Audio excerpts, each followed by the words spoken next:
आपको दिखा देता हूँ डिटेल्ड में। आप देख सकते हो पूरा जो जितने भी हमारी वायरिंग होने वाली है सभी वो हमने इस पे कंप्लीट कर दिया है। फिर वो चाहे हमें मॉड्यूल कनेक्ट करना हो, हमारे जो ये चार्जिंग पोर्ट हो, 2 स्विच हो, डिस्प्ले पोर्ट हो, ये सब डिस्प्ले की जो सिस्टम है ये कनेक्ट कर रखा है हमने। BMS की भी वायरिंग हो चुकी है पूरी। तो मैं आपको वायरिंग जो है वो समझा देता हूँ कि कैसे वायरिंग की गई है यहाँ पर। तो मैं दिखा देता हूँ। ये वाला जो हिस्सा आप देख रहे हो यहाँ पे पॉजिटिव, ये अपना 12 वोल्ट है, और यहाँ वाला जो हिस्सा है ये वाला हिस्सा ये आपका हो गया नेगेटिव, जो कि 0 वोल्ट है यहाँ पर। यहाँ से मतलब बैटरी शुरुआत होती है, तो बैटरी ऐसे ऐसे साइकिल शुरू करती है। मैं दिखा देता हूँ। ऐसे ऊपर जाएगी, फिर ऐसे, फिर नीचे जाएगी, फिर इधर, और अब ऐसे। तो इस प्रकार ये 12 वोल्ट सीरीज़ में बनता है। तो शुरुआत यहाँ 0 वोल्ट से होती है। तो 0 वोल्ट यहाँ पे आप BMS में भी देखोगे यहाँ पर 0 वोल्ट होता है। तो 0 वोल्ट का कनेक्शन हमने 0 वोल्ट से कर दिया। उसके बाद ये जो 4 वोल्ट का होता है ये कनेक्शन हमने 4 वोल्ट से यहाँ पे कर दिया। उसके बाद इधर 8 वोल्ट है, ये 8 वोल्ट हमने इसमें कनेक्ट कर दिया। और ये वाला जो है अपना 12 वोल्ट, ये 12 वोल्ट वाला हमने 12 वोल्ट से कनेक्ट कर दिया। तो इस प्रकार BMS की वायरिंग हो गई। और जो यहाँ से अपना मेन आउटपुट निकलता है माइनस और प्लस 12 वोल्ट, ये हमने निकाल दिया यहाँ से, जो कि आप आगे देखोगे दोनों ब्लू वाला अपना नेगेटिव है और ये जो ब्राउन वाला है ये अपना पॉजिटिव है।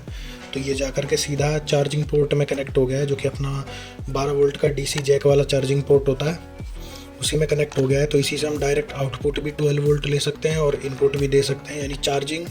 और हमें किसी डिवाइस के लिए 12 वोल्ट चाहिए तो हम यहाँ से डायरेक्ट पिक भी कर सकते हैं 12 वोल्ट। तो दोनों का टर्मिनल मैंने यहाँ से डायरेक्ट कर दिया कनेक्ट, और मैं यहाँ से आगे आपको दिखा देता हूँ। तो एक जो नेगेटिव ब्लू वाला जो नेगेटिव है वो आप देखोगे पूरे सिस्टम के नेगेटिव के साथ कॉमन है। ये वाला ब्लू वाला हमारे चार्जिंग के नेगेटिव में जुड़ा हुआ है, ये डिस्प्ले के नेगेटिव से ब्लैक वाला जुड़ा हुआ है, और ये अपना चार्जिंग मॉड्यूल का भी ब्लैक जो नेगेटिव है उसके साथ जुड़ा हुआ है। तो ये नेगेटिव तो कॉमन है, इसमें कोई स्विच नहीं लगाना होता है हमें। अगर आप DC में कहीं भी अगर आप स्विच लगाने का सोच रहे हो तो आपको हमेशा पॉजिटिव में ही स्विच लगाना चाहिए। नेगेटिव जो होता है वो अपना पूरा कॉमन होता है सिस्टम का, वो कहीं और से भी अगर उसे नेगेटिव मिले तो वो ले लेगा। इसलिए कोशिश कीजिए आप सिस्टम में पॉजिटिव में ही स्विच लगाएं। तो नेगेटिव तो अपना कॉमन है, डायरेक्ट सब कनेक्ट हो रखा है सबके नेगेटिव से।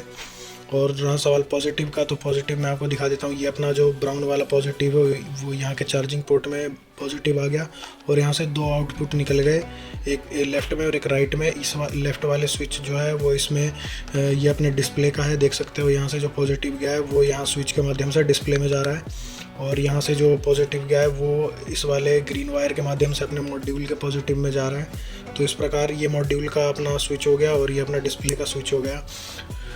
दोस्तों एक चीज़ यहाँ पर आप कॉमन देख रहे होगे कि यहाँ पे जो वायरिंग है वो काफ़ी थिक मैंने यूज़ किया है, काफ़ी ज़्यादा गेज की यहाँ पे वायर यूज़ किया है, क्योंकि यहाँ पर काफ़ी एम्पियर का ड्रॉ होगा। जब आप यहाँ पर चारों पोर्ट में 24 वाट का आउटपुट लोगे चार्जिंग के टाइम एक बार में, तो ये काफ़ी ज़्यादा एम्पियर ड्रॉ करेगा। तो उसके लिए काफ़ी थिक वायर की रिक्वायरमेंट होगी।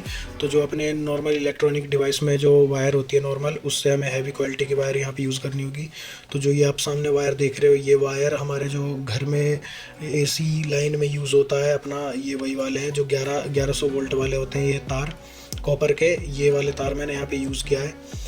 तो थोड़ा ये आपको वायर की जो रूटिंग होती है उसमें आपको दिक्कत होगी करने में, बट एक बार अगर आप सही से कर दोगे इस पर तो फिर कोई दिक्कत नहीं होगी। काफ़ी अच्छे गेज की वायर है यहाँ पर। तो ये आप दोनों तार देखोगे सेम वैसे ही यहाँ पर भी कॉपर के ये दोनों तार हाई गेज के हैं, और अपने जो बैटरी से आउटपुट निकल रहा है ये भी हाई गेज के केबल हैं।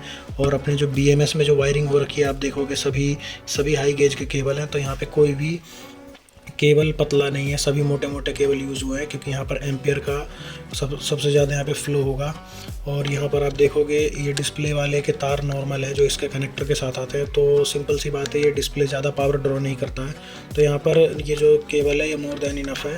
बाकी इन सब में काफ़ी ज़्यादा पावर ड्रॉ होगी अगर आप चारों एक साथ यूज़ करोगे, या आप चार्जिंग करोगे, या एक साथ 12 वोल्ट पे मान के चलिए आप 36 वाट या 48 वाट का आउटपुट लेने की कोशिश करोगे, या इन्वर्टर वगैरह से कनेक्ट करोगे, तो काफ़ी ज़्यादा मात्रा में एम्पियर लेगा।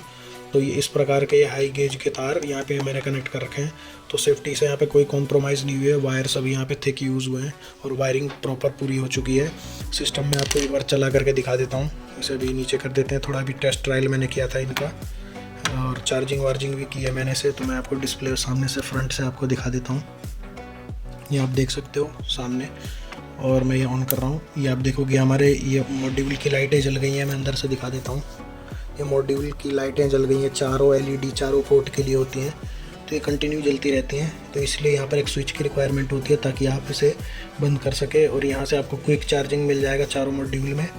आप डिटेल में जानकारी अगर लेना चाहते हो तो यूट्यूब पे और भी बहुत सारी वीडियोस हैं जिनमें इन क्विक चार्जिंग मॉड्यूल के बारे में चर्चा की गई है, तो वहाँ सब जानकारी आप प्राप्त कर सकते हो।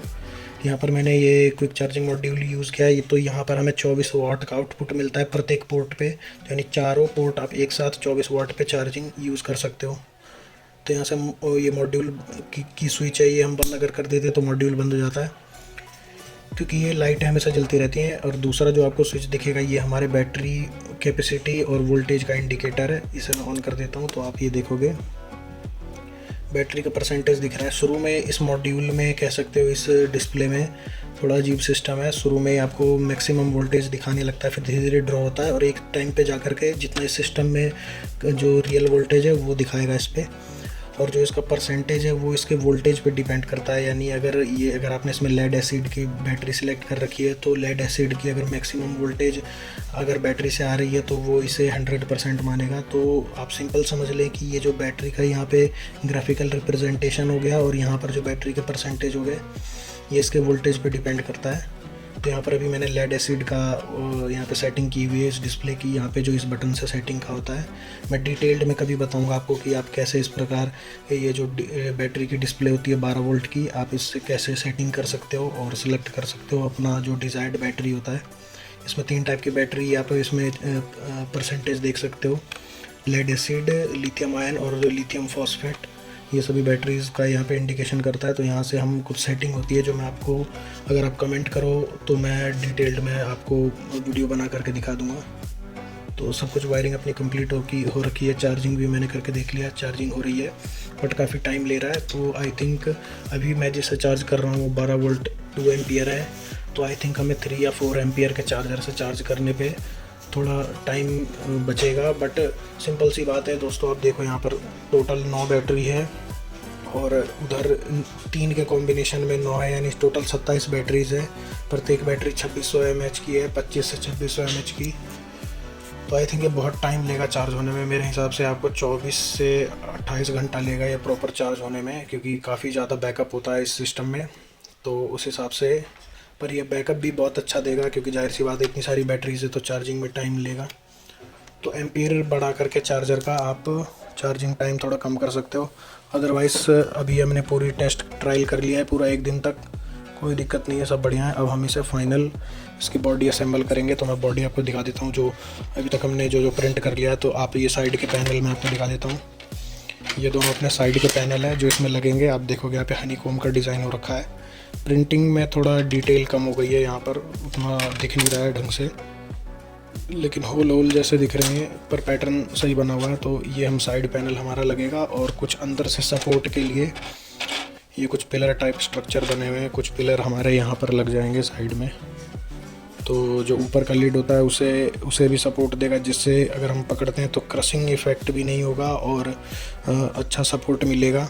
और कुछ ये 2 टाइप के छोटे छोटे बनाए हैं, इनका भी मैं STL फाइल डिस्क्रिप्शन में डाल दूंगा, आप देख लीजिएगा। थोड़ा बहुत अपने अनुसार आप डिज़ाइन में थोड़ा फेरबदल कर सकते हैं। तो ये 2 सपोर्ट बनाए हैं ताकि अपर लिड से बैटरी की जो डिस्टेंस है वो मेंटेन रहे। और इसे भी हम यहाँ पर स्टिक कर देंगे इस प्रकार।